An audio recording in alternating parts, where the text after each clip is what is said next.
अस्सलाम फ्रेंड्स। कैसे हैं आप सब लोग? आया तो आप सब लोग बिल्कुल ठीक होंगे। टुडे लगी बात है शो। चलिए जब इस वीडियो से हम लोग अपने टॉपिक्स को स्टडी को कंटिन्यू करते हैं। सेशन एक्सपायर हो गया, इसको लॉगिन करके फिर स्टार्ट करते हैं।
वीडियो को सुन लेते हैं।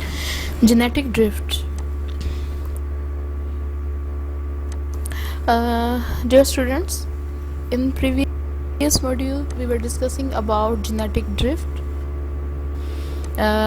We have discussed about what is genetic drift. Basically, genetic drift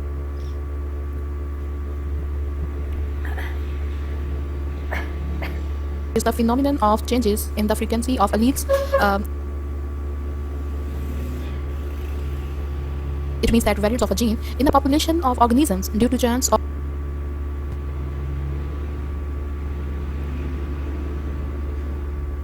or random events. We have discussed about some definition, some examples of genetic drift.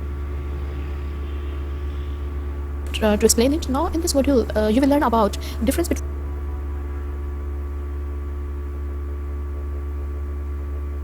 genetic drift and natural selection. We will also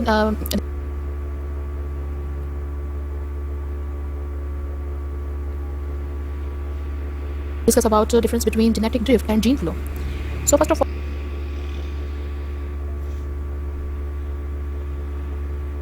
we will discuss about genetic drift and natural selection.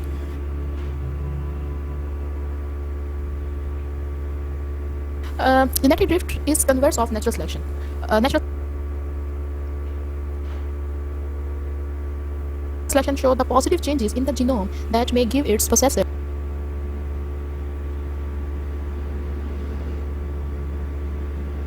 an adaptive advantage. It means that जो natural selection है वो हमेशा अपने possessor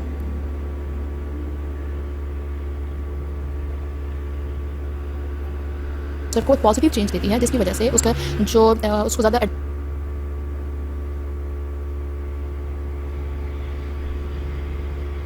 advantage मिलता है और उसका जो सर्वाइवल रेट है वो इंक्रीज हो जाता है। जबकि जेनेटिक ड्रिफ्ट ये किसी भी ये प्रोसेसर को या किसी भी पॉपुलेशन को एक नेगेटिव इफेक्ट देती है। वो नेगेटिव इफेक्ट जो है उसके लिए डेलेटेरियस हो सकता है। So we can say that genetic drift show changes in the genome that may be advantageous, deleterious or may have no effect. It means that वो तो चेंज है वो समटाइम एडवांटेजेस भी हो सकता है और समटाइम वो लीथल हो सकता है, समटाइम उस चेंज का कोई इफेक्ट नहीं होता। तो ये एक डिफरेंस है। मतलब नेचुरल सिलेक्शन हमेशा एक पॉजिटिव चेंज लाता है, जिसकी वजह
से उसके प्रोसेसर का सर्वाइवल रेट बढ़ जाता है, वो अपने इन्वायरमेंट में ज़्यादा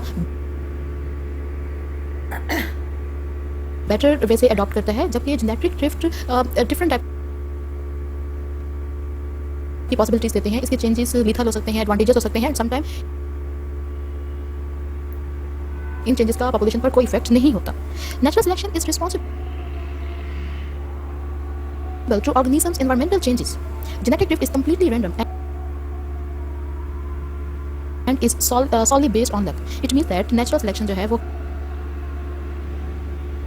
किसी भी इन्वायरमेंट किसी भी ऑर्गेनिजम्स के इन्वायरमेंट के लिए एक चैलेंज के लिए एक रिस्पॉन्स है। मतलब जो डिफरेंट इन्वायरमेंट में जो चेंजेस आ रही हैं उस चेंजेस के लिए ये नेचुरल सिलेक्शन उस ऑर्गेनिज्म का एक रिस्पॉन्स है कि वो किस तरह से उस चेंजिंग इन्वायरमेंट में खुद को अडॉप्ट करता है और उस चेंजिंग इन्वायरमेंट के साथ कोप करता है। जबकि जेनेटिक ड्रिफ्ट जो है वो कंप्लीटली किसी ऑर्गेनिज्म की लक पे बेस करती है कि वो किस तरह से उन रैंडम इवेंट से, उन चांसेस से खुद को बचाता है। यहाँ पर इन्वायरमेंट का कोई रोल नहीं है। Natural selection will always result in the selection of alleles that give an advantage to its possessor, while genetic drift cause advantageous gene to be removed in the following generation. Natural selection जिसमें हमेशा जो आने वाली generation होती हैं वो previous generation से ज़्यादा फिट होती हैं। जैसे कि हम डार्विन की थ्योरी में पढ़ते हैं सर्वाइवल ऑफ द फिटेस्ट, कि हमेशा चेंजिंग इन्वायरमेंट में जो फिट इंडिविजुअल होते हैं वही सर्वाइव कर सकते हैं, बाकी इंडिविजुअल उस पॉपुलेशन से खत्म हो जाते हैं जो वीक होते हैं। तो नेचुरल सिलेक्शन हमेशा जो प्रोसेसर होता है उसे डिफरेंट एडवांटेजेस अलील्स प्रोवाइड करती हैं जो कि उनके सर्वाइवल को बेहतर करते हैं और इन्वायरमेंट में उनको बेटर वे से अडॉप्ट करते हैं। जबकि जेनेटिक ड्रिफ्ट जो है वो ज़्यादातर पॉपुलेशन से जो एडवांटेजेस जीन्स हैं उनको एलिमिनेट कर देते हैं, उनको रिमूव कर देते हैं। तो इस तरह से उन ऑर्गेनिजम्स का सर्वाइवल रेट कम होता जाता है। Genetic drift is largely influenced by the population size, whereas natural selection is not. Genetic drift हमेशा जब हम जेनेटिक ड्रिफ्ट की बात करते हैं तो हम पॉपुलेशन साइज की बात करते हैं। जैसा कि हमने पिछले मॉड्यूल में डिस्कस किया कि अगर पॉपुलेशन साइज ज़्यादा है तो जेनेटिक ड्रिफ्ट इतनी ज़्यादा नोटिस नहीं की जाती। हमेशा छोटी पॉपुलेशन में जेनेटिक ड्रिफ्ट को नोटिस किया जाता है। जबकि नेचुरल सिलेक्शन में पॉपुलेशन साइज का कोई रोल नहीं है। यहाँ पर पॉपुलेशन साइज ज़्यादा हो या कम हो, नेचुरल सिलेक्शन सब पर इक्वली इफेक्ट करती है। Genetic drift lead to the reduction of genetic variation और may sometime be responsible for introducing genetic variation in a population. Genetic drift से ज़्यादातर तो जो जेनेटिक वेरिएशंस हैं वो खत्म हो जाती है। मतलब एक पॉपुलेशन जो अपनी डाइवर्सिटी है उसको खत्म कर देती है, वेरिएशंस खत्म हो जाती हैं। जबकि सम टाइम ये जेनेटिक ड्रिफ्ट कुछ न्यू टाइप की वेरिएशन भी इंट्रोड्यूस करवाती हैं, कुछ न्यू टाइप की वैराइटीज भी इंट्रोड्यूस करवाती हैं पॉपुलेशन के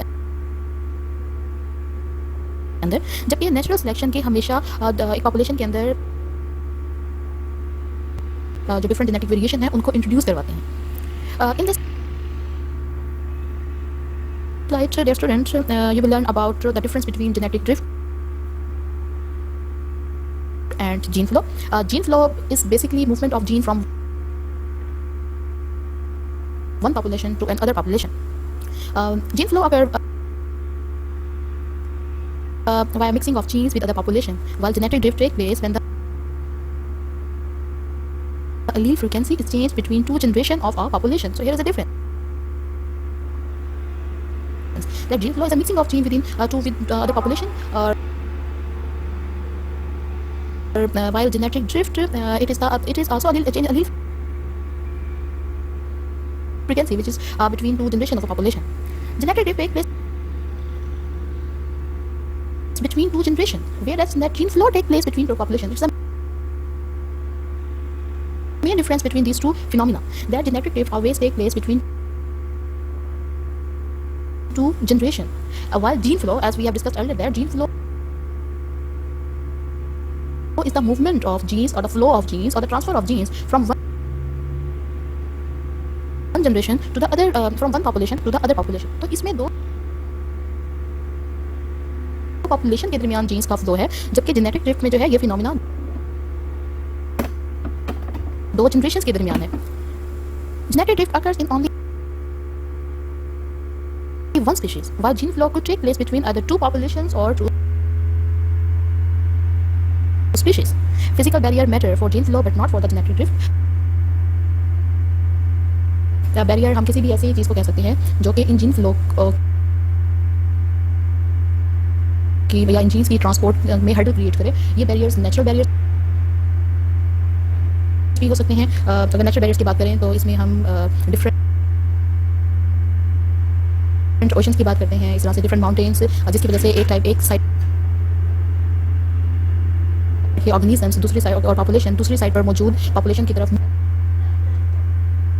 मूव नहीं कर सकते. तो इस तरह से जीन फ्लो रुक जाता है. या ये बैरियर्स आर्टिफिशियल भी हो सकते हैं. आर्टिफिशियल बैरियर्स में सबसे क्लासिक एग्जांपल जो है वो हम डिस्कस करते हैं great wall of China.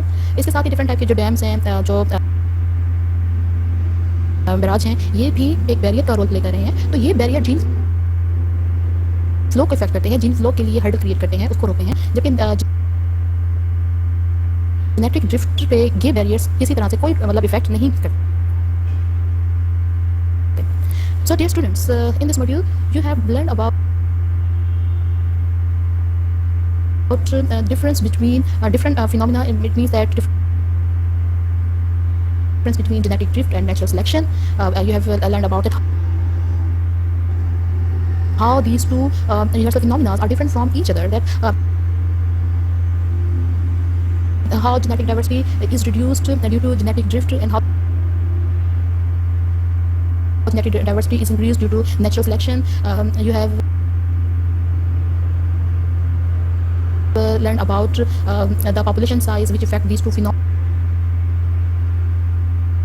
You have also learned about genetic drift and gene flow, that genetic gene flow occur between two populations, while genetic drift occur between two generations, and the effect of barrier on gene flow and the genetic drift. In next module we will discuss about some different phenomena of genetic drift, like bottleneck effect and founder effect. तो Thank you. हमारी video ख़त्म हो गई है. अब हम लोग अपनी प्लेस की रीडिंग कर लेते हैं. इन सारी वीडियोस में मैम सिर्फ पीपीटीज पढ़ रही हैं. सो अगर हम खुद सिर्फ पीपीटीज भी पढ़ लें तो भी हमारे टॉपिक्स को हो जाएंगे. ठीक है, तो मैंने ये डिसाइड किया कि मैं अगले टॉपिक्स की सिर्फ पीपीटीज ही इस तरह डाउनलोड करके पढ़ूँगी. ठीक है, वीडियो सही है तो आप लोग सुनेंगे तो बिल्कुल मैम की जैसी वीडियो लगेगी. सो हम लोग ने पीपीटी डाउनलोड तो किया, लेकिन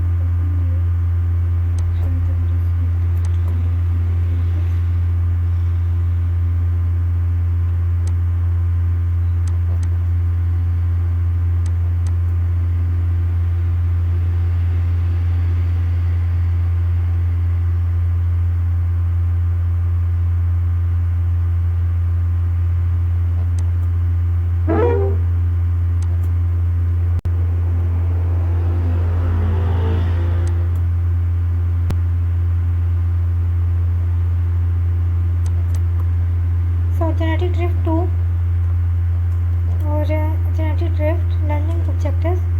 Difference between genetic drift and natural selection. Difference between genetic drift and gene flow. ठीक है, genetic drift versus natural selection. Genetic drift is the converse of natural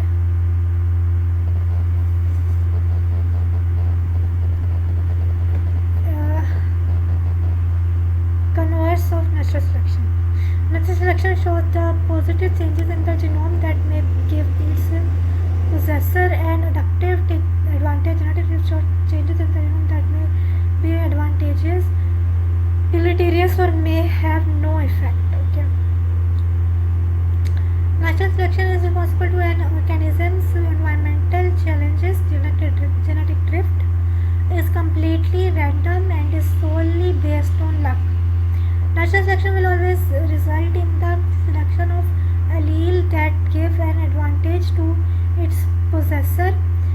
genetic drift causes advantageous genes to be removed in the following generations.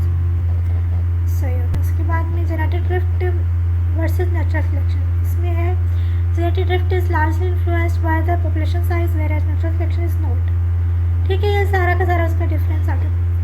Genetic drift leads to the introduction of genetic variations or may sometimes be responsible for introducing genetic variation in a population. Natural selection will always result in introducing more genetic variations in the population। ठीक है, और मैं PPT से download करके अगर पढ़ती जाऊँगी तो टाइम भी बच जाएगा। ठीक है, और वैसे भी मैम इसी तरह से रीड आउट ही कर रही हैं लाउडली, सही ना। तो अगर आप लोग मेरी वीडियोस सुन लेंगे तो आपको फ़ायदा हो जाएगा। ठीक है, मैं भी खुद भी अपनी वीडियोस लाजमी सुनूंगी।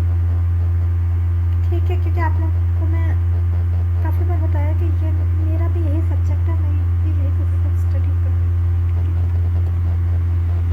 सो जो भी मेरे चैनल पर न्यू है मेरे चैनल को सब्सक्राइब लाजमी कर दिया करें। ठीक है, थैंक यू सो मच। अब चलते हैं आगे। Difference between genetic drift and gene flow. Gene flow occurs via mixing of genes with other population, while genetic drift takes place when the allele frequency is changed between two generations of a population. Genetic drift takes place between two generations, whereas gene flow takes place between two populations। ठीक है, genetic drift occurs in only one species, while gene flow could take place between either two populations or two species। Physical barriers matter for the gene flow but not for the genetic drift। ठीक है, उसके बाद हमारे पास है ये जनाब done हो गया। अगले टॉपिक में चलते हैं। सही हो गया, आप आगे चलते हैं।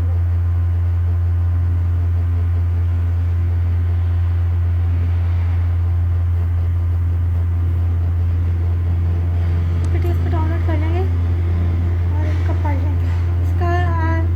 जो है वो क्या बोलते हैं, इसका टॉपिक है बॉटल नेक इफेक्ट। ठीक है,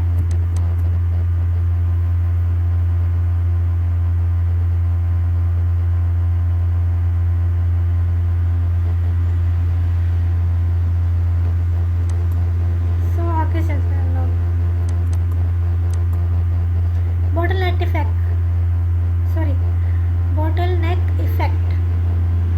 सो यहाँ पर क्या हो रहा है बॉटल नेक इफेक्ट में, पेरेंट पॉपुलेशन। सबसे पहले हमारे पास में एक पॉपुलेशन है, उसके बाद जेनेटिक ड्रिफ्ट, बॉटल नेक इफेक्ट। अच्छा, इसमें जेनेटिक ड्रिफ्ट भी हुआ है। ठीक है, तो पॉपुलेशन ज़रूरत से ज़्यादा हो जाती है, बॉटल नेक ड्रास्टिक रिडक्शन पॉपुलेशन। अच्छा, यहाँ पर जो है वो पॉपुलेशन बहुत ज़्यादा रिड्यूस हो जाती है। ठीक है,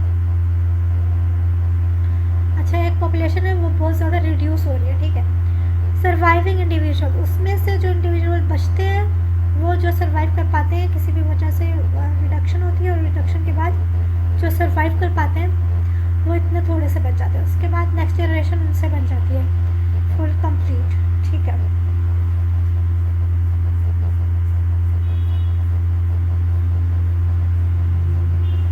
बॉटल नेक इवेंट कोई भी ड्रास्टिक रिडक्शन, मतलब कि कोई भी जल्दा वगैरह आ जाता है तो एकदम से ही सारी पॉपुलेशन में पर जो है ना बहुत ज़्यादा प्रॉब्लम आ जाती है, वो सारे लोग मर जाते हैं, जो बचते हैं वही रिमेनिंग पॉपुलेशन होती है। इससे कहते हैं एकदम से ही पॉपुलेशन रिड्यूस हो जा रहा है। ठीक है, चलते हैं आगे। Learning objective types of genetic drift, what is bottleneck effect and allele frequencies।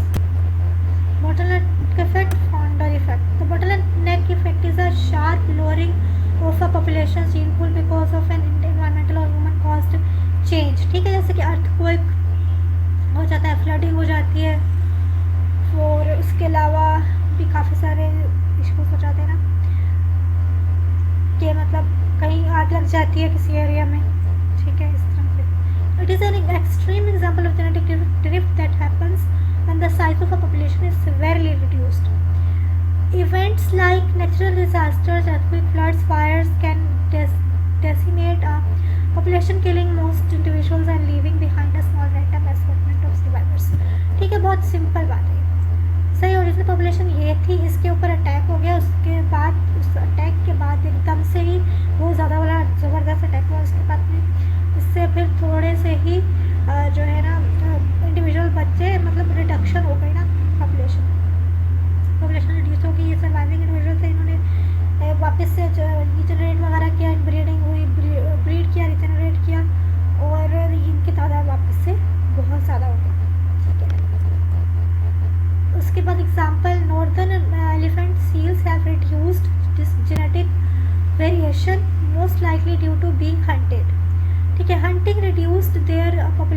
rise to as few as 20 individual at the end if the 19th century at the end of the 19th century. उसके बाद bottleneck effect and allele frequencies. Allele frequencies in group may be very different from those of the population prior to the event. Even some alleles may be missing entirely. The smaller population will also be more susceptible to the effects of genetic drift for generations until its number return to normal. Effect potentially causes even more alleles to be lost. बहुत ज़्यादा allele में lost आ सकता है. Period population bottleneck effect ये same बात है. ठीक है, तो डन हो गया हमारा टॉपिक. बहुत इजी सी टॉपिक है. आगे चल जाते हैं. चले जी. That was bottleneck effect और अब इसकी एग्जाम्पल है.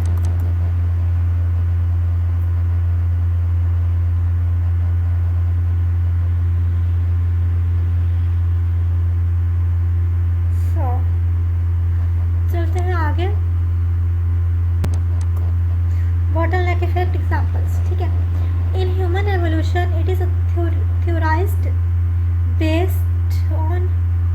theorized मतलब थ्योरी दी गई है इसके बारे में. Based on genetic evidence that a few tens of thousands of years ago the population of Homo sapiens was reduced for a period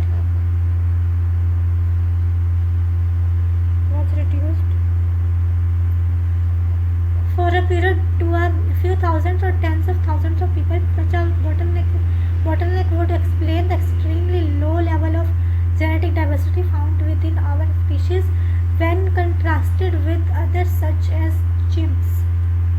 ठीक हो गया. ह्यूमन की पॉपुलेशन भी बहुत ज़्यादा लो हो गई थी एक टाइम पर. ठीक है, कुछ ह्यूमन बचे थे. उसके बाद फिर उन्होंने रीजनरेट वगैरह किया, फिर रिप्रोड्यूस वगैरह किया और अब आकर ह्यूमन की पॉपुलेशन आप लोगों को पता है कितनी है. ठीक है, अब माशाल्लाह से काफ़ी सारे ह्यूमन्स हैं इस दुनिया में पाए जाते हैं. ठीक है, सो पॉपुलेशन की नॉर्मल से भी अब बैक टू नॉर्मल से भी काफ़ी ज़्यादा हो गई है. सही है, अल्हम्दुलिल्लाह. खैर, अब आगे चलते हैं.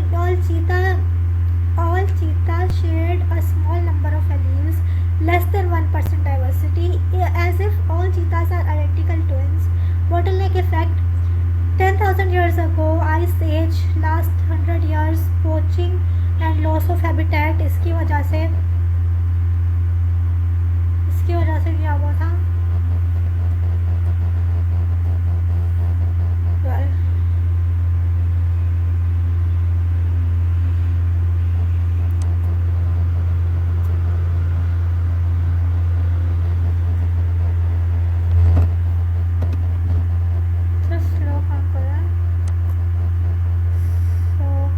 चलते हैं हम लोग आगे. Example of bottleneck effect. यहाँ चीज़ों की जो लेस डाइवर्सिटी है उसकी वजह क्या है? Poaching and loss of habitat. ठीक है, उसके बाद है हमारे पास में example of bottleneck effect. Northern elephant seals reduce genetic variation population bottleneck in 1890s due to overhunting. Population size reduced to around 20 individuals. Now over 30,000. Very little variation is left in this population. ठीक होगा. So done हो गया ये वाला topic भी हमारा.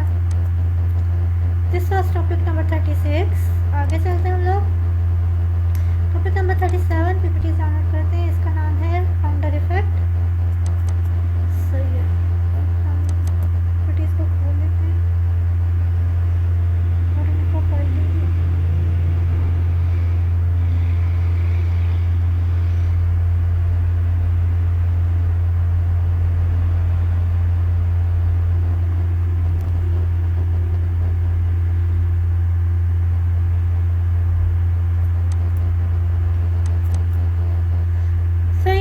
Genetic drift founder effect है इसमें. Learning objective. What is founder effect? Example of founder effect. ठीक है,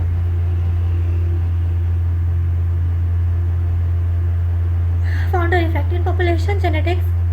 the founder effect is the loss of genetic variation that occurs when a new population is established by a very small number of individuals from a large population. ठीक है. A founder effect occurs when a new colony is started by a few members of the original population. This small population size means that the colony may have reduced genetic variation from the original population, a non-random sample of the genes in the original population. सही हो गया. एक बड़ी population थी, उसमें से थोड़ा छोटा सा ग्रुप निकला और उसने जा कर के अपनी न्यू पॉपुलेशन बना ली. अब उसके अंदर जो वैरायटी है जीन्स की वो बड़ी वाली उसकी प्रीवियस एंसेस्ट्रल पॉपुलेशन से कम होगी. ठीक है, ये यहाँ पर समझाया जाता है. ठीक है, उसके बाद डार्विन्स फिंचेस. अब फिंचेस ने अलग अलग जगह पर वेजिटेशन करी. तो vegetation tree finch, large insectivorous tree finch, small insectivorous tree finch, wood picker finch, warbler finch. ठीक है, वार्बलर है मेरे ख्याल में फिंच, और cactus ground finch, sharp beaked ground finch, small ground finch, medium ground finch, large ground finch. ठीक है तो ये सारी फिंचेस, इनके मेन पॉपुलेशन क्या है फिंच. और उसके अलावा उसके अंदर से ये अलग अलग ग्रुप्स जो है ना अलग हो गए और अलग सी जगह पर रहने लग गए, और वहाँ की वेजिटेशंस अलग थी, तो जिसकी वजह से इनकी जो शेप ऑफ बीक है उसमें फ़र्क आ गया. ठीक है, चलते हैं आगे. Example of founder effect. The Amish people around 200 German immigrants settled in Pennsylvania within community marriages developed syndrome named Alice Van Creveld syndrome. ठीक है, common symptoms are hemophilia, dwarfism, 1/14 carry the gene, stillbirths or infant deaths. ठीक है, physical deformities. सही है. Example of founder effect: hemophilia, physical deformities, dwarfism. इनके पास allele की कमी है, कुछ एलील्स इनके अंदर कम है, जिसकी वजह से इनके जो कुछ फंक्शन है ना वो नहीं हो सकते सही से. ठीक है, तो एलील्स कम होंगे, जीन्स कम होंगे, तो फंक्शन नहीं हो पाएंगे, तो उसके नतीजे में हमें ये अपीयरेंस फिजिकल ये डिजीजेस देखने को मिलेंगी. तो ये सब किस वजह से है? इस वजह से कि ये लोग लार्ज पॉपुलेशन से अलग हो गए थे और विद इन कम्युनिटी ही वो लोग इनब्रीडिंग करना शुरू हो गए, इसीलिए इनकी एलील फ्रीक्वेंसी में फ़र्क है, जिसकी वजह से इनकी फिजिकल अपीयरेंस में भी फ़र्क है. ठीक है, तो जीनोटाइप में फ़र्क आएगा तो फिनोटाइप में भी ऑटोमेटिकली फ़र्क आ जाएगा. चलते हैं आगे, यहाँ पर हमारा टॉपिक नंबर 38 है. सो फाउंडर इफेक्ट की एग्जांपल है, ये भी डाउनलोड कर लेते हैं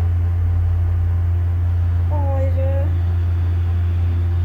डाउनलोड करने के बाद इसको खोल लेते हैं.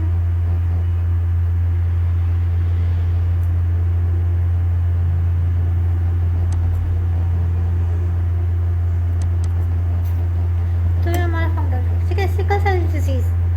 For most of humanity's existence, sickle cell disease usually means an early death, most likely as a young child. It still does in underdeveloped nations. In fact, the average lifespan for a sufferer in the US in 1973 was only 14 years. Now it's 40 to 60 years in the US.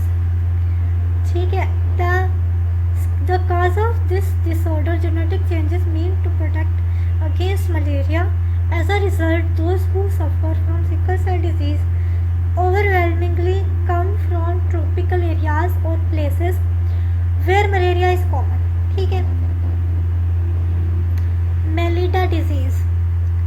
So, a relatively unassuming island among the Adriatic islands of Croatia. Miljet is home to one of the rarest diseases in the world. Although no one knows the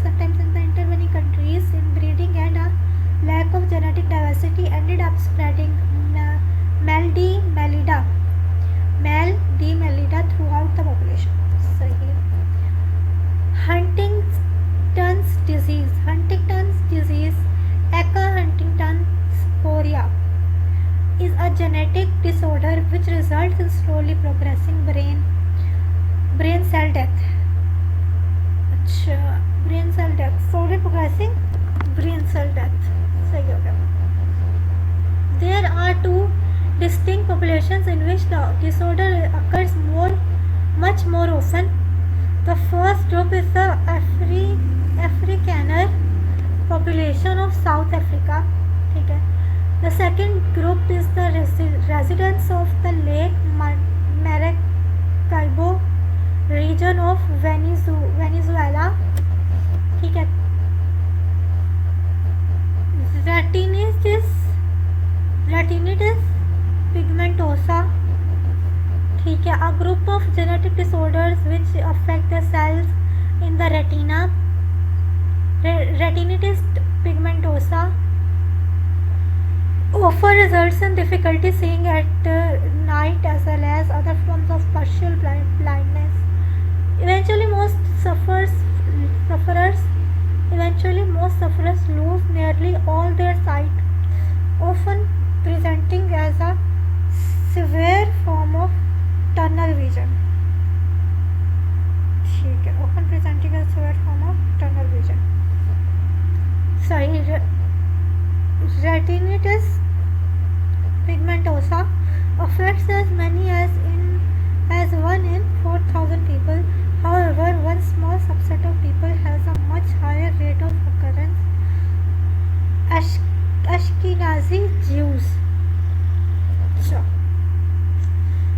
twin births. Somebody call Alex Jones. There is a Nazi conspiracy afoot. For years, a remote Brazilian town was held up as an example of research conducted by the notorious Dr. Joseph Mengele. The reasoning: Candido Godoy has a twin rate nearly 1,000% higher than the rest of the world. However, more recent research has led people to point to a genetic founder effect as the real reason.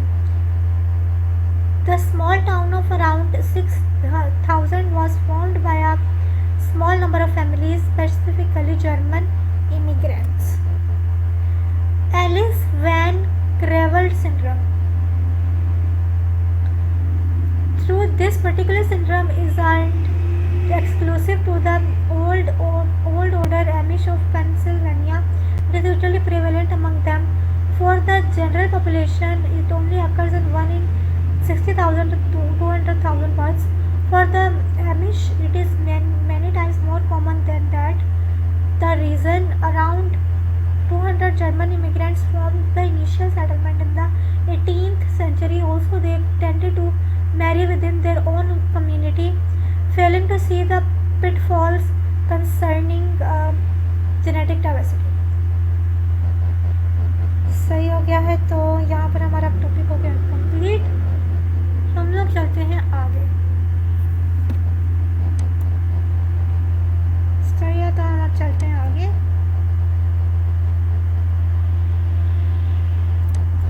तो इसको download कर लेते हैं. हमारे topic का नाम है breeding system.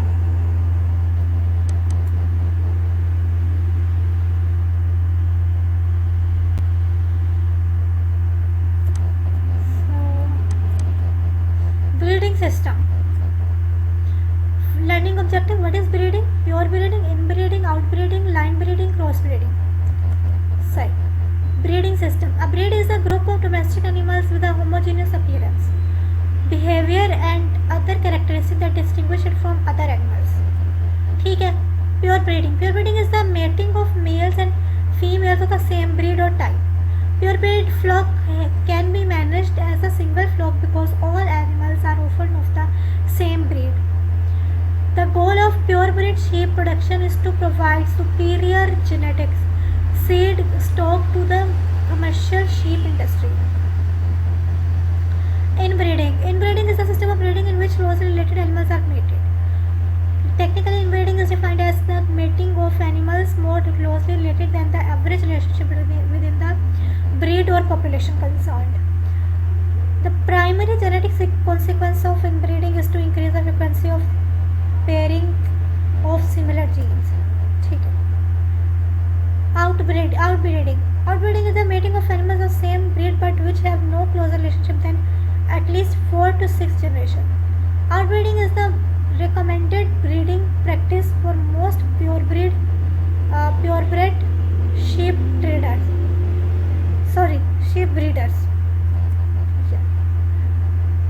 सही. और ये फिनोमेना है प्योरब्रीडी का.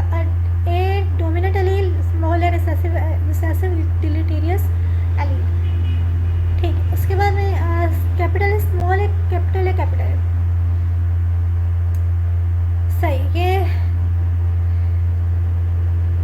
इन दोनों को ब्रीड करवाया तो इनमें से आए कैपिटल है डोमिनेंट, कैपिटल है स्मॉल है, ये भी डोमिनेंट है. इनब्रीडिंग हो गई, इन दोनों में इनब्रीडिंग हुई. अच्छा सही है. ठीक है. और ये इसके साथ ये तीनों इसके ब्रीड है, इनकी ब्रीड है. और उसके बाद इन दोनों की ब्रीड के अंदर वालों की आपस में हो गई, मेंबर्स की ब्रीड हुई तो ये स्मॉल बन गया. ये हमारी इनब्रीडिंग है. और ये बाहर वाले किसी और के जो एनिमल है कोई और, इनके अलावा किसी और का जो ऑफिस स्प्रिंग है उसके साथ इनके ऑफिस स्प्रिंग को ब्रीड करवाएंगे तो ये आउटब्रीडिंग हो जाएगी. ठीक है. इसके इन दोनों के रिजल्ट मुख्तलिफ हैं. ये डोमिनेंट है, ये रिसेसिव वाला है. ठीक है. उसके बाद line breeding is a system of breeding in which the degree of relationship is less intense than inbreeding and is usually directed towards keeping the offspring related to some highly prized ancestor. The degree of relationship is not closer than half brother, half sister mating or cousin mating, etc. Line breeding is a mild form of inbreeding. ठीक है. Line breeding, A small a, capital A, small b. ठीक है. सो इन दोनों को breed करवा दिया तो ये आ गया, इन दोनों को ब्रीड करवा दिया तो ये आ गया. सही है. फिर इन दोनों को ब्रीड करवा दिया तो ये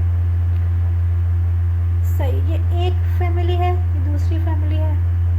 इन दोनों को ब्रीड इसको ब्रीड करवाया तो ये, इसको ब्रीड करवाया तो ये. फिर इनको वापस से इनके ऑफस्प्रिंग को आपस में ब्रीड नहीं करवाया जा रहा, यहाँ पर दूसरे के ऑफस्प्रिंग के साथ में ब्रीड करवाया जा रहा है. फिर ये इस फैमिली का ऑफस्प्रिंग है, ये इस फैमिली का ऑफस्प्रिंग है. इन दोनों को आपस में ब्रीड करवाया जा रहा है.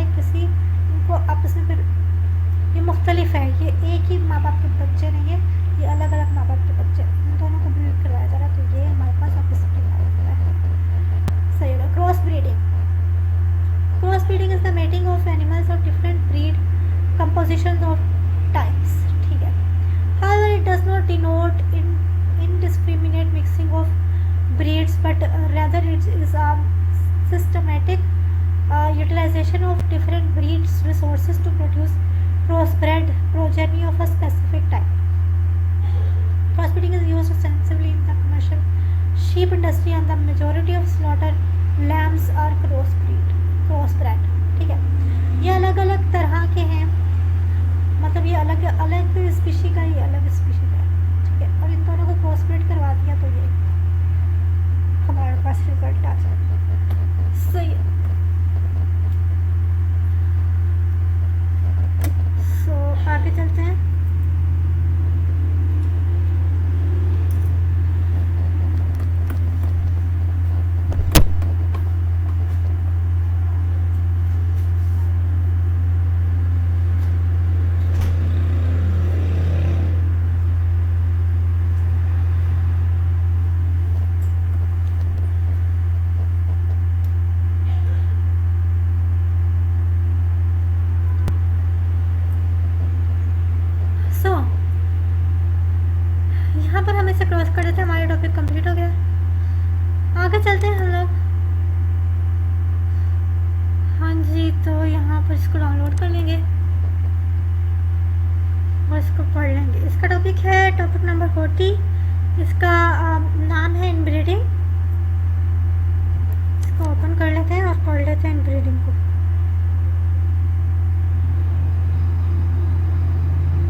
advantages of inbreeding. Inbreeding, the mating of individuals or organisms that are closely related through common ancestry. Inbreeding is useful in the retention of desirable characteristics or the elimination of undesirable ones. It also results in decreased vigor, size and fertility of the offspring due to combined effect of harmful genes that were recessive in both parents. There are three types of inbreeding: close inbreeding, mild inbreeding, line inbreeding. Close inbreeding, animals are very closely related and can be traced back to more than one common ancestor. Closest form of inbreeding in domestic animals involves mating between full brothers and sisters, full siblings. So yeah. Second closest form of inbreeding involves mating between grandparents and grand offsprings. ठीक है, half brothers and sisters. Okay, half siblings. ठीक है. उसके बाद mild inbreeding, mating of relatives beyond second generation and up to sixth generation. Line inbreeding, mating animals that are more distantly related with which can be traced back to common ancestor. Cousins, grandparents to grand offsprings, half brother to half sister. Line breeding increases genetic purity amongst the animals of progeny generations. ठीक है. उसके बाद advantages of inbreeding: develop pre-potent animals that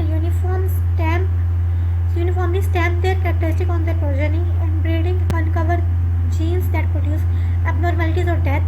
Inbreeding suggests only highly qualified operators who are making an effort to stabilize important traits in a given set of animals. ठीक है. Disadvantages of breeding: an increase in the prevalence of inherited disorders, a decrease in viability, a decrease in reproductive ability, and the loss of genetic diversity, decrease in genetic variation, developmental disruption, higher infant mortality, and a shorter lifespan, reduction of immune system function. सही है. Inbreeding depression. Inbreeding depression is the reduced biological fitness in a given population as a result of inbreeding or breeding of related individuals. सही हो गया. ये dominant allele, recessive allele, इन दोनों ने breed किया, फिर उसके बाद इनके जो ऑफस्प्रिंग थे उनमें इनब्रीडिंग हो गई. ठीक है. और उसके बाद आउट ब्रीडिंग भी हुई दूसरे के ऑफस्प्रिंग के साथ. इसके ऑफस्प्रिंग को ब्रीड करवा तो हो गया आउट ब्रीड. ठीक है. सो यहाँ तक हमारे टॉपिक होता है कंप्लीट. इस वीडियो में हम इतना टॉपिक करेंगे. अगली वीडियो से हम अगले टॉपिक से स्टार्ट करेंगे, टॉपिक नंबर